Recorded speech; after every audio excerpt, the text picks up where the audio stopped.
सर्वांना सप्रेम जय भीम. नमबुद्धाय. धम्मसंहिता यूट्यूब चॅनलमध्ये आपणा सर्वांचं स्वागत.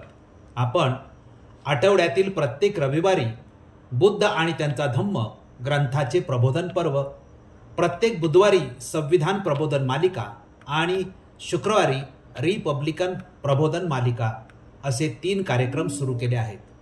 आज रविवार आहे म्हणून बुद्ध आणि त्यांचा धम्म या ग्रंथाच्या प्रबोधन पर्वाचा 33वा भाग सादर करीत आहे.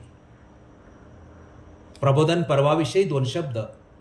डॉक्टर बाबासाहेब आंबेडकर लिखित द बुद्धा अँड हिज धम्मा या ग्रंथाचे प्रबोधन पर्व सुरू आहे.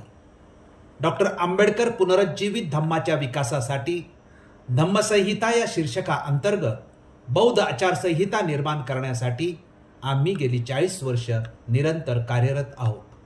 बौद्ध अनुयायांनी या कार्याला सहकार्य करावे ही विनंती करून आजच्या विषयाला प्रारंभ करतो. आजच्या 33व्या भागाचा विषय शांततेची वार्ता हा आहे.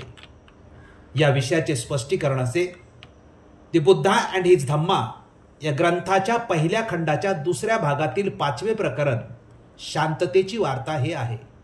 बाबासाहेबांनी या प्रकरणाची माहिती एकूण 15 आकड्यात दिली आहे. सिद्धार्थ कपिलवस्तू सोडून राजगृहाला आल्यानंतर कपिलवस्तूमध्ये युद्धविरोधी चळवळ उभी राहते आणि त्याचा परिणाम म्हणजे शाक्यसंघ कोलियाबरोबर युद्ध न करता तडजोड करण्याचा निर्णय घेतो. कोलीय आनंदाने त्या तडजोडीला मान्यता देतात आणि दोन्ही प्रदेशात शांतता प्रस्थापित होते. हा गौतमाच्या भूमिकेचा विजय झालेला असतो.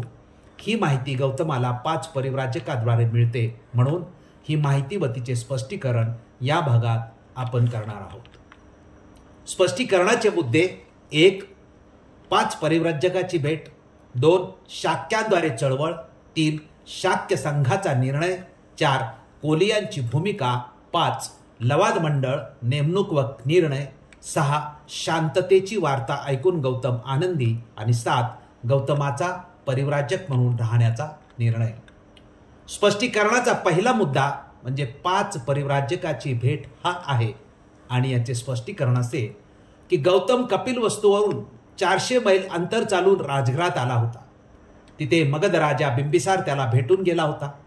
काही दिवसानंतर गौतम राजगृहात असतानाच तेथे आणखी 5 परिव्राजक आले आणि त्यांनी देखील गौतमाच्या झोपडी शेजारीच आपली झोपडी बांधली.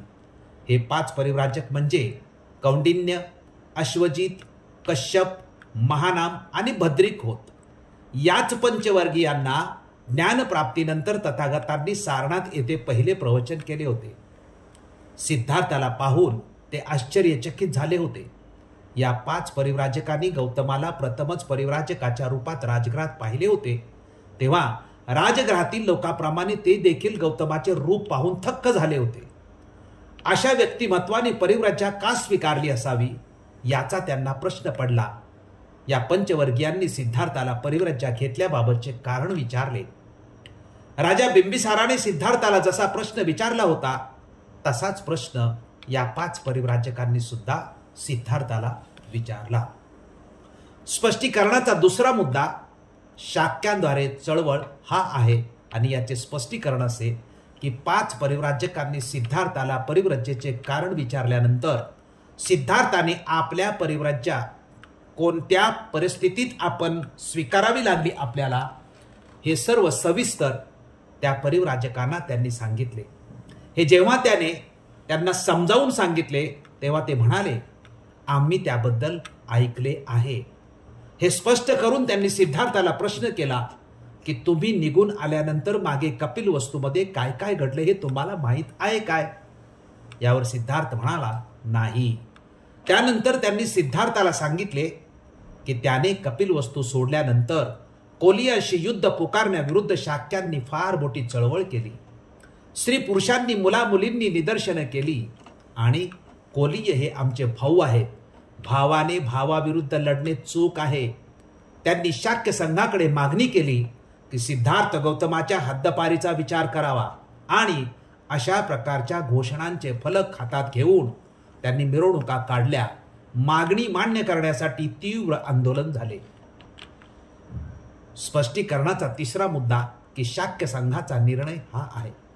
याचे स्पष्टीकरण असे की शाक्यांनी जे तीव्र आंदोलन केले त्या चळवळीचा परिणाम असा झाला की शाक्य संघाला या विषयावर पुन्हा सभा बोलवावी लागली आणि या प्रश्नाचा फेरविचार करावा लागला.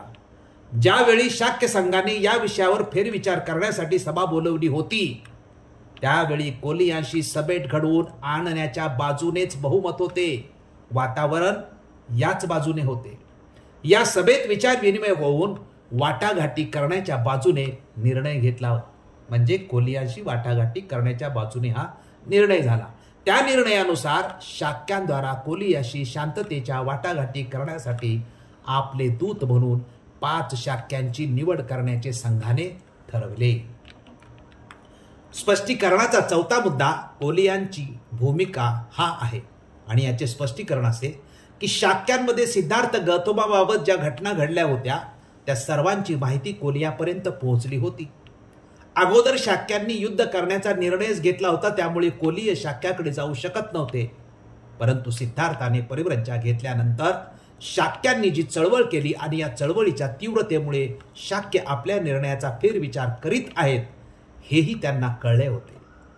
त्यामुळे शाक्य नेमका काय निर्णय घेत आहेत याची ते वाट पाहत होते.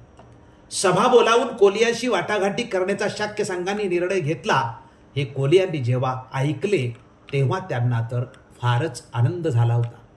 त्यांनी ताबडतोब प्रतिसाद म्हणून शाक्यांच्या दूताशी वाटाघाटी करण्यासाठी 5 कोलियांची निवड केली. स्पष्टीकरणाचा 5वा मुद्दा लवाद मंडळाची नेमणूक व निर्णय हा आहे आणि याचे स्पष्टीकरण असे की शाक्यांनी आणि कोलियांनी निवडलेल्या प्रतिनिधींचा रोहिणीच्या पाण्याचा संघर्ष मिटवण्यासाठी लवाद तयार झाला. दोन्ही बाजूंच्या दूतांची सभा झाली आणि एक कायम स्वरूपाचे लवाद मंडळ नेमण्याविषयी त्यांच्यात एकमत झाले. रोहिणी नदीच्या पाण्याच्या वाटपाबाबतीत प्रत्येक वाद मिटवण्याचा या मंडळाला शाक्य आणि कोलियाद्वारे अधिकार देण्यात आला आणि त्याचा निर्णय दोन्ही बाजूंना बंधनकारक ठरवण्यात आला. याप्रमाणे भेडसावणाऱ्या युद्धाचा शेवट शांततेत झाला. कोणताही तीव्र स्वरूपातील संघर्ष अथवा वाद मिटवण्यासाठी लवाद ही संकल्पना प्राचीन काळी शाक्य आणि कोलियाद्वारे सुरू झाली हे लक्षात घेतलं पाहिजे. स्पष्टीकरणाचा 6वा मुद्दा शांततेची वार्ता ऐकून गौतम आनंदी हा आहे आणि याचे स्पष्टीकरण असे की गौतमाने परिव्रज्या घेऊन कपिलवस्तू सोडल्यानंतर कपिलवस्तूमध्ये काय घटना घडल्या होत्या याबाबत गौतमाला काहीच माहिती मिळालेली नव्हती. ही सर्व माहिती मात्र पंचवर्गीयांना माहीत होती. त्यांनी ती सर्व माहिती सविस्तरपणे गौतमाला सांगितली.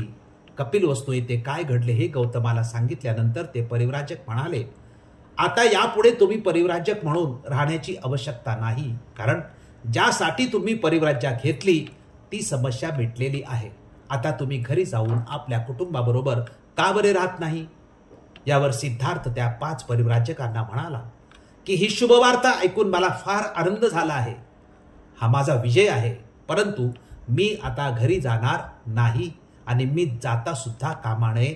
यापुढे मी परिव्राजकच राहिले पाहिजे. स्पष्टीकरणाचा 7वा मुद्दा की गौतमाचा परिव्राजक राहण्याचा निर्णय हा आहे आणि याचे स्पष्टीकरण असे की सिद्धार्थाने आपण कायम परिव्राजकच राहण्याचा निर्णय घेतला असल्याचे 5 परिव्राजकांना जाहीर केले अथवा सांगितले. त्यानंतर या 5 परिव्राजकांचा पुढचा कार्यक्रम काय आहे हे गौतमाने त्यांना विचारले.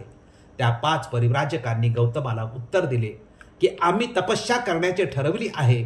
तुम्ही आमच्या बरोबर काय येत नाही. तुम्ही आमच्याच बरोबर चला असा 5 परिव्राजकांनी गौतमाला आग्रह केला. त्यावर सिद्धार्थ म्हणाला, लवकरच येईन, पण प्रथम मला इतर मार्गाची परीक्षा केली पाहिजे. हे संभाषण संपल्यानंतर ते 5 परिव्राजक निघून गेले. शांततेची वार्ता या प्रकरणातील मुद्द्यांचा अभ्यास केल्यानंतर हे स्पष्ट होते की सिद्धार्थ गौतमाने कायमचे परिव्राजक होण्याचा निर्णय घेतलेला होता. शांततेची वार्ता या प्रकरणाची माहिती आपण ऐकली व पाहिली त्याबद्दल आपण सर्वांचे मनपूर्वक आभार मानतो. आपण हा व्हिडिओ जास्तीत जास्त लोकांपर्यंत पाठवून ग्रंथ प्रबोधनाच्या पर्वाला यशस्वी करण्यासाठी सहकार्य करावे ही विनंती. धन्यवाद.